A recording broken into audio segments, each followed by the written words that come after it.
ba na kokonto a abin da ke zuciyata.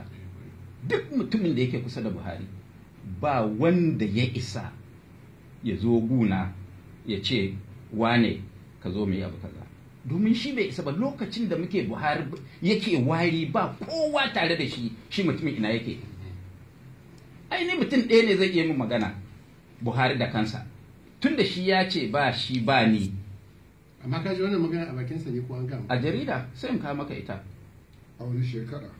A lokacin da aka kusa yin zabe, ya yi taron jaridu na duniya. Kafin zaben 2015? Eh. Ya ce baya bukatan su. Baya bukata na, baya bukatan magoyin baya na, baya bukatan ma mai gaisawa da ni. Kuma wannan ya tabbata domin duk mutumin da yake gwamnatin nan ba ma wanda ya isa ko in buga masa waya ya ɗauka. Duk wanda yake gwamnatin nan ba yadda za a yi ya zo kusa da ni domin tsoron cewa idan ya zo dan abin da ke ma bakinsa za a buge ya faɗi. Mu bar maganar Buba da Buhari yanzu mu ji jam'iyyar zancen ƙasa mai magana. Yawwa.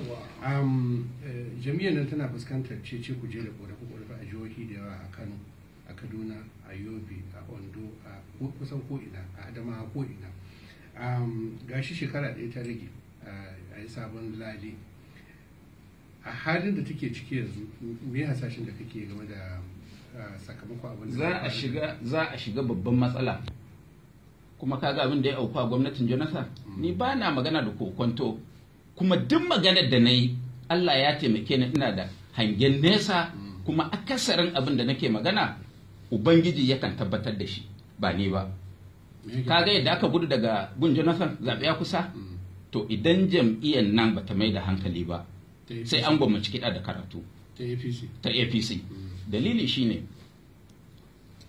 na yi waɗansu maganganu kwanakin baya wanda ni a ganina ya taimaka wa gwamnati. Me ya taimaka wa gwamnati? Na yi magana akan yakin da ake da ta'addanci a arewa maso gabashin Najeriya. Buhari bayan ya ji wannan magana a BBC ya tashi ya tafi wurin da kansa.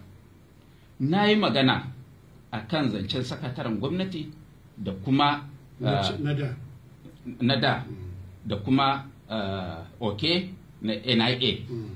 Na kuma yi magana akan cewa jam'iyya ba ta mitin. Lokacin da na yi magana akan oke da Babacir a wani taro da aka yi na duniya wanda DFID, Osiwa da Sime suka yi abin nan, gwamnati ta ɗauki mataki a kai.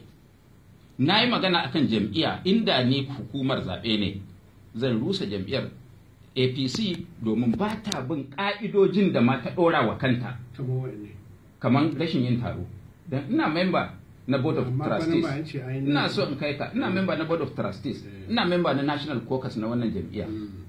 Bayan na yi wannan magana sai a lokacin suka farga.